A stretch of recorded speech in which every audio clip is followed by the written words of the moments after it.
Welcome to the Weight Solutions for Physicians podcast, the podcast that helps you find solutions for your weight concerns that will last a lifetime. You've got this. This podcast contains general educational information on weight loss for physicians. I am not providing medical advice, and listening to this podcast does not create a physician-patient relationship. This podcast does not replace the need for consultation with a licensed professional, and no information should be relied upon unless you have obtained specific advice or treatment from myself or another physician. Please review the terms and conditions located at www.weightsolutionsforphysicians.ca before continuing. Welcome to episode 176 of the Weight Solutions for Physicians podcast. I'm your host, Siobhan Key. Thank you so much for joining me. All right, today we are going to talk about possibility. It's something I think a lot about, and when I really think about my own weight loss journey and what the core difference about how I approach any issue that comes up with my eating or my weight, how it's different from before when I struggled for years, when I tried for so many years to figure out why I ate the way I did and how to actually eat healthy. All of those things that I know a lot of you are struggling with. What is the core difference? It's that I've trained myself to see possibility. And I'm going to talk to you about that today, about how do you see possibility and what difference can it make, not only in your weight loss journey, but also your entire life. If you can start seeing possibility, whereas before you only saw one option, or you saw boxed in walls, sometimes is what it feels like, then you can change so many things in your life. So many things. So we're going to talk about that. We're going to talk about seeing possibility, how to do that. Before I get going, though, I want to remind you, this is the last week where you can get your name in for the podcast giveaway. You can help me by getting the word out about this podcast, by sharing it with other people who may benefit from taking this compassionate and mindset approach to weight loss and eating that could totally change their lives. But I need your help helping me get it to other people who may never have heard of it. So that's why I'm offering the giveaway. And you can win a custom Yeti mug. And if you're watching on the video, I'm going to show it to you. It has one word on it, believe. And that's going to link in with what we're talking about today. But the power of belief, if you can remind yourself throughout the day, as you drink your coffee with this mug, to believe, it's going to take you so far in whatever you're working on. That's why I had these mugs made with that word on them. But also a $100 gift certificate to Lululemon. So the way you can enter is leave a review for the podcast. That really helps me out. You can do that on any podcast player. Click in the setting or the part that shows you the ratings and reviews, and there's usually a button that says add a review. Leave a review, screenshot it, send it to me by email to info@weightsolutionsforphysicians. Your name will be entered. Or share one of our social media posts, or share a podcast episode and link it, use the hashtag WSFP giveaway. WSFP, that's Weight Solutions for Physicians giveaway. Use that hashtag and we'll find you. Or you can tag a friend on one of our social media posts. If you haven't checked me out on social media, there's a lot of content over there that you're missing. And you can find me at Dr. Siobhan Key, both on Facebook and on Instagram. That's DrSiobhanKey, Dr. Siobhan Key. Okay? Get your name into the giveaway. So that you have a chance to win some cool free stuff. I will happily send you a mug and send you a gift card so that you can go get yourself some nice stuff as a thank you for sharing the podcast and helping getting the word out. Okay, let's talk about possibility. Our brains don't think in realms of possibility, or they don't do it on default. They tend to view situations with, how have I approached this in the past? I think our brains also tend to view situations with, what are my limitations here? What difficulties will I run into? And that's great. That protects us. That's our brain wanting to kind of always think worst case scenario so that we're prepared and ready for it if it happens. Fantastic. Problem is it's really limiting in problem solving. It limits your approaches. It limits how you can go after something.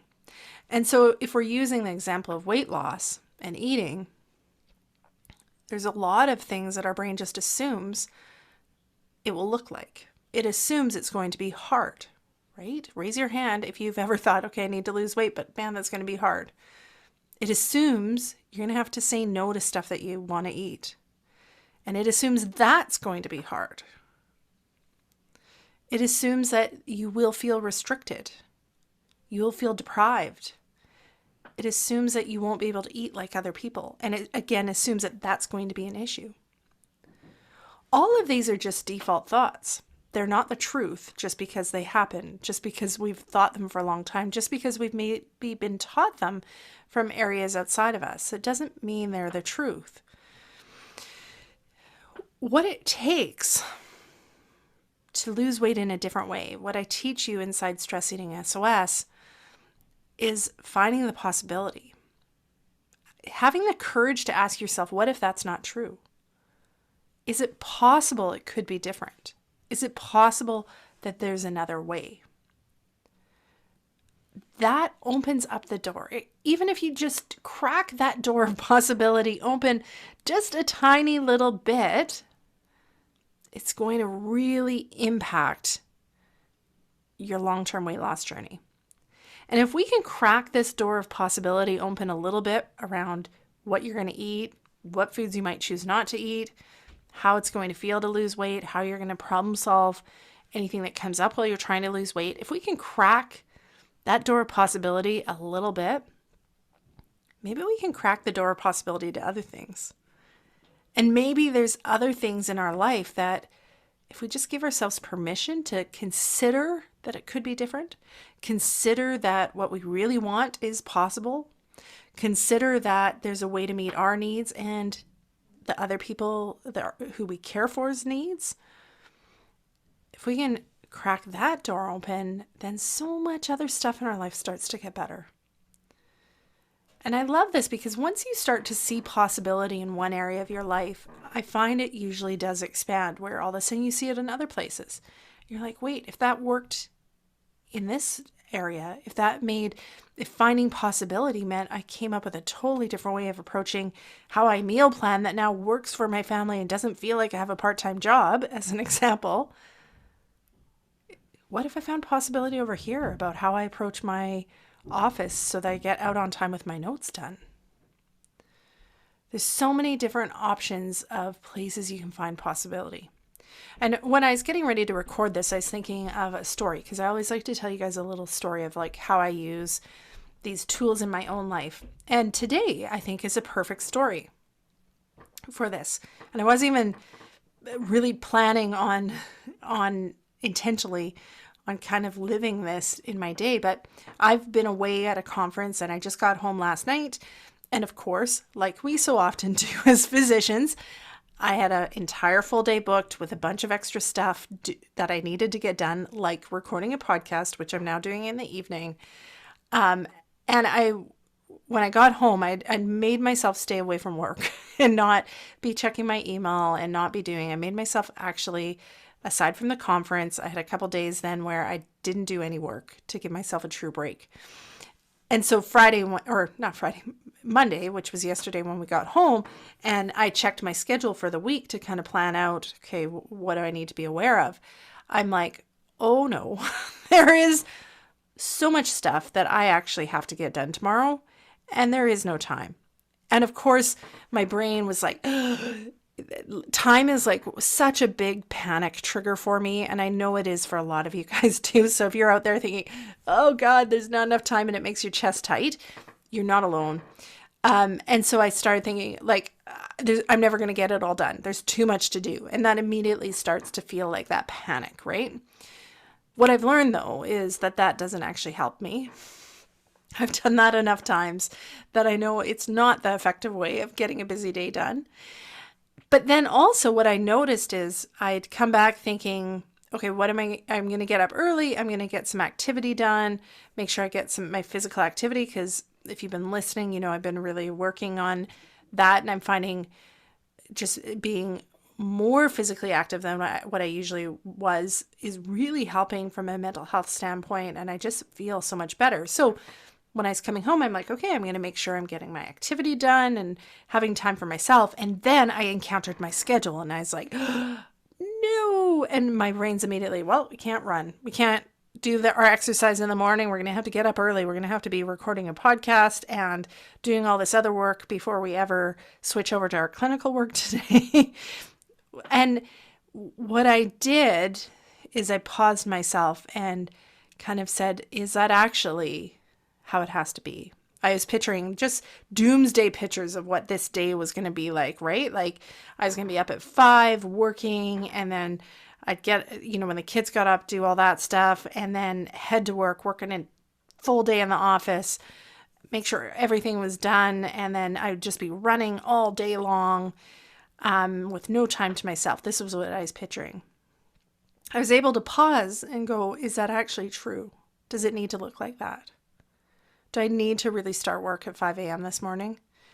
Or could I still do my self-care and trust that it's going to get better, or everything's going to get done?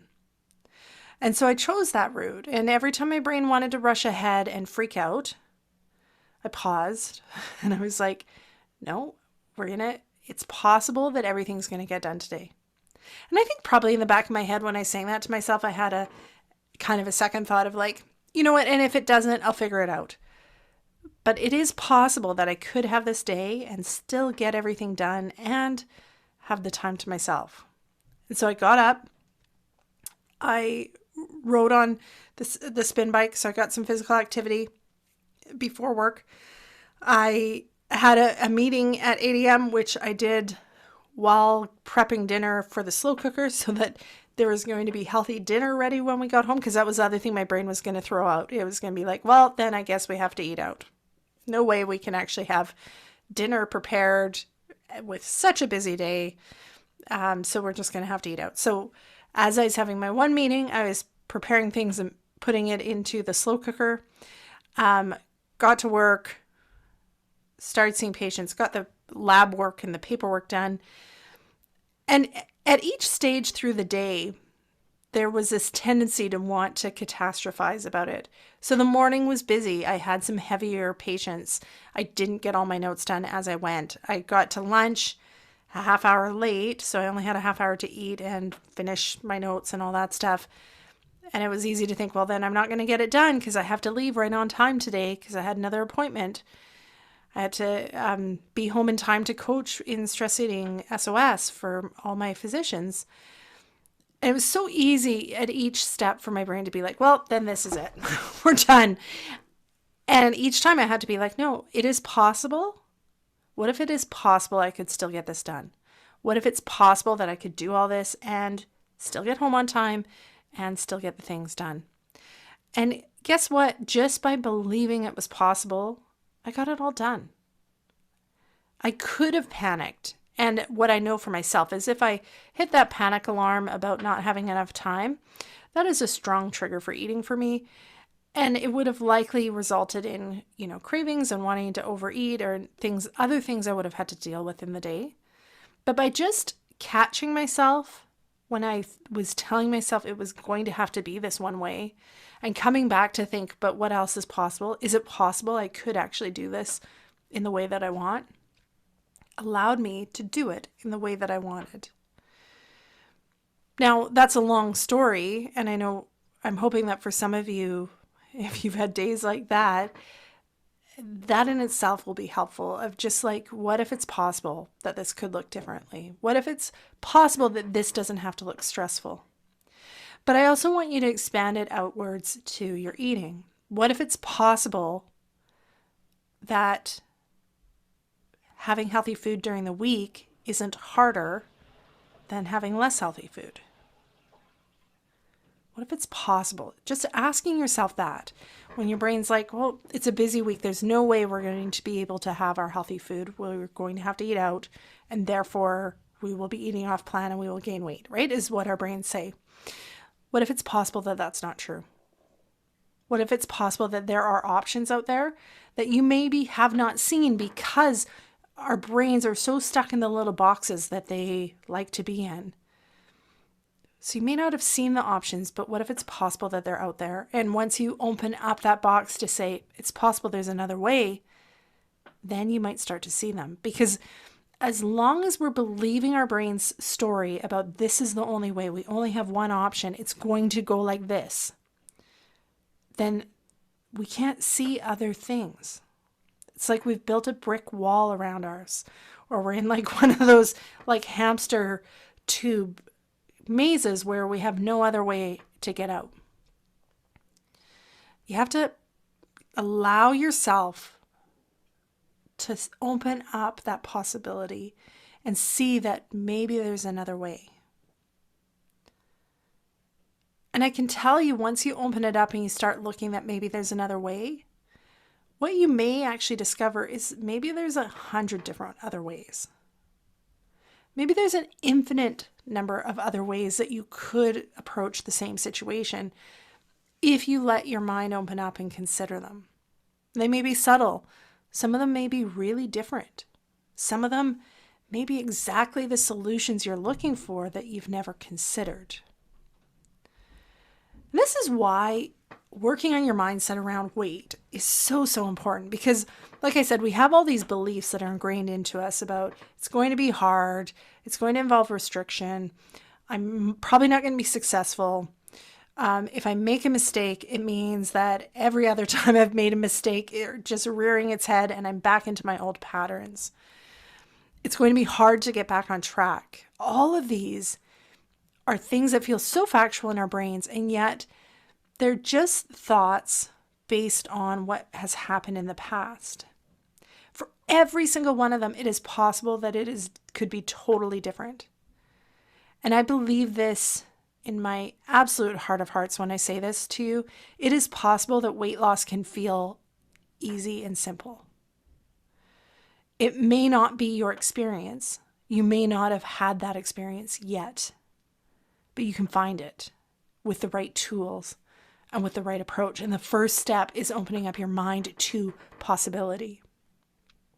It is possible that you could love the food that you're eating to lose weight, so much so that you are not bothered by the other food. It is possible. Even if you haven't seen it yet, it's possible. I want you to consider that. It is possible that you could be in any food environment with having other people eat any food around you. All of the things that in your mind you might have thoughts of like, well, I could do that, but I could never do that. What if it is possible that you could?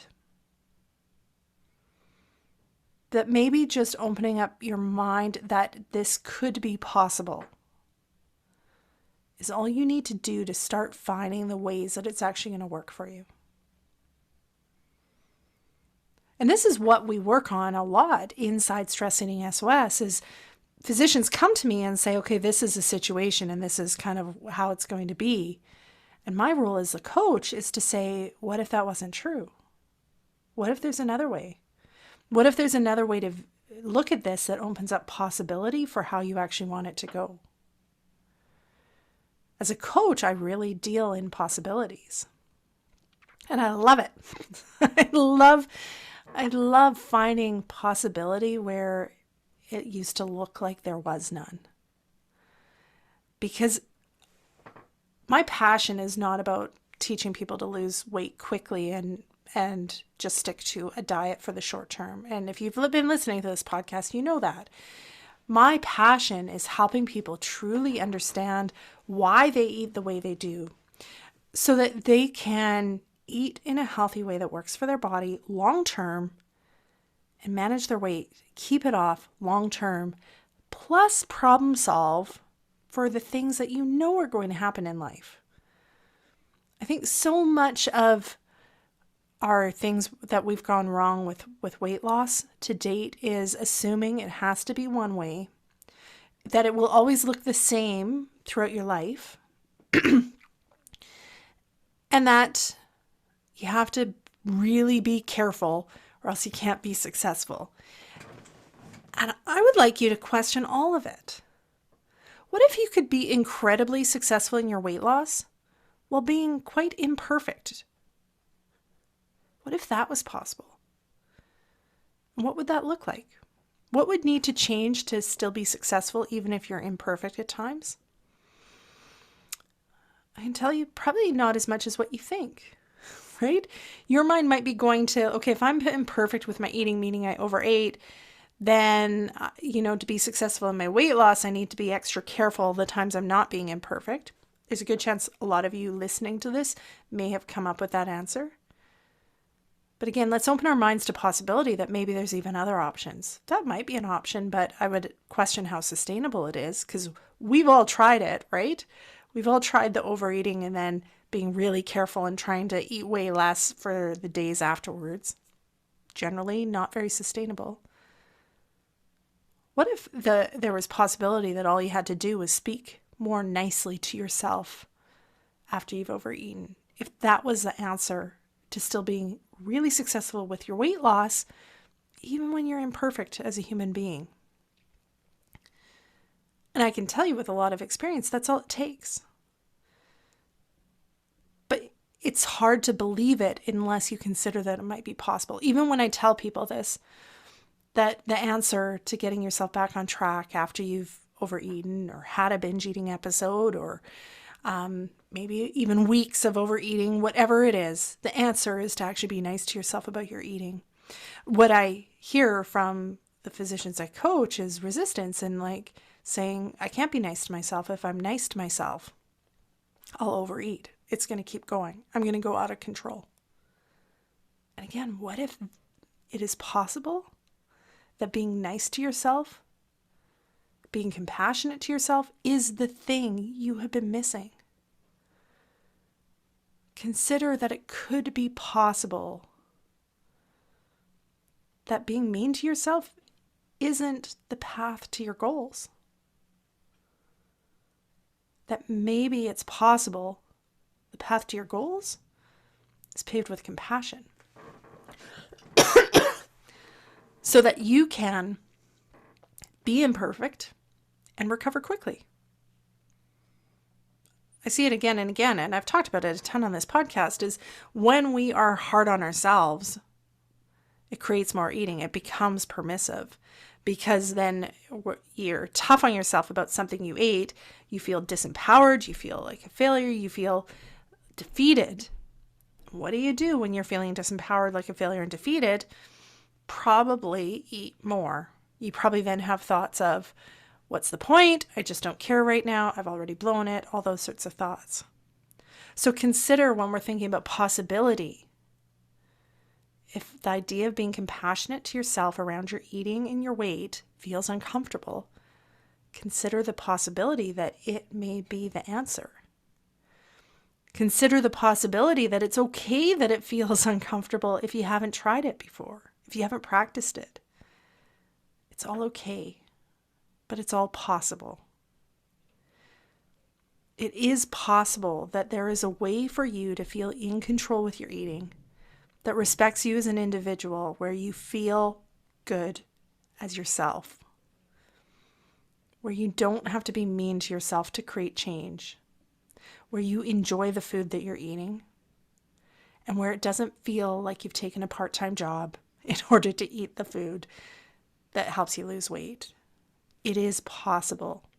Even if you haven't experienced it yet, that's okay. You just might not have been taught the skills yet. But letting yourself believe that it's possible is going to crack open that door so you can start to see the path on how you might find that, if that's what you want. And I would say that if you can find that place where you feel good and you're nice to yourself, you treat yourself with the respect that you treat other people, even when you're making food choices that don't move you towards your weight loss goals, when you can find that space where the food that you're eating is food you enjoy and you decide that you like it, when you can find the space where it feels just as easy to make the healthy choice as it does to eat the less healthy choice, or maybe even if we pushed it further, it feels easier to make the healthier choice than it does for the less healthy choice. That's when you start finding sustainable weight loss. That's when you can lose weight and not worry it's coming back, because you do it in such a way that is so positive and so transformative compared to everything else we've been taught, that you know you can keep doing it for as long as you need to. There's no rush to switch or to get to the finish line, because you enjoy the process. You've created a process that actually works for you, that you enjoy. And this is exactly what I teach inside Stress Eating SOS. So if you're listening to this and you're like, I need that, I like it. Yeah, it is fantastic. I can tell you, when you start finding that, it's fantastic. And the place where I can teach you it is inside Stress Eating SOS, my coaching program for physicians. But in the meantime, I want you to just let yourself consider the possibility. I want you to notice when your brain is wanting to box you in and saying it's only this way. And like I said, use this for eating and weight loss, but use it in other areas of your life too. When it's saying there is no time today to take care of yourself, question it. Say, is that true, or is it possible that I could do both? When it's saying you're not going to be successful in your weight loss because you just ate X, Y, or Z, question it and say, is it possible I could still be successful? What if it was possible? Use this and look for the possibility. Question everything and look for the possibility. And if you start to believe it's possible, let your brain explore the ways that you could create that possibility. Let your brain open up and look for alternative solutions that you may never have considered. But the first place you start is by believing that it could be possible. All right, get out there and start seeing the possibility in your life. It is so freeing when you start to see it. And if this is something that you're like, this is what I want for myself, I want to see the possibility, I want to do this differently, then Stress Eating SOS is for you. Head over to weightsolutionsforphysicians.ca/SOS. That's weightsolutionsforphysicians.ca/SOS and get your name on the wait list so that you're the first to know when the next group is opening, which the next group will be opening up for registration in April. If you get your name on the wait list, I have some plans for before the doors ever open, some fun little bonuses and stuff. So you want to get your name on the wait list so that you don't miss any of that. Okay. And then don't forget to get your name in the giveaway. It's free stuff, free Yeti mug, free gift card for Lululemon that I will send to you just as a thank you for sharing the podcast, helping this podcast get found by other physicians who need this information, who are suffering with feeling out of control with their eating and frustrated about their weight, just like you may have been, and who could really benefit from this podcast. So share an episode, tag it with hashtag WSFP giveaway. That's WSFP giveaway for the hashtag, or leave a review for the podcast. I love getting reviews. They're so helpful. Send a screenshot of it to info@weightsolutionsforphysicians.ca. You could also share one of our Facebook or Instagram posts, or tag a friend on one of those posts. And you can find me on Facebook and Instagram at Dr. Siobhan Key. So that is DrSiobhankey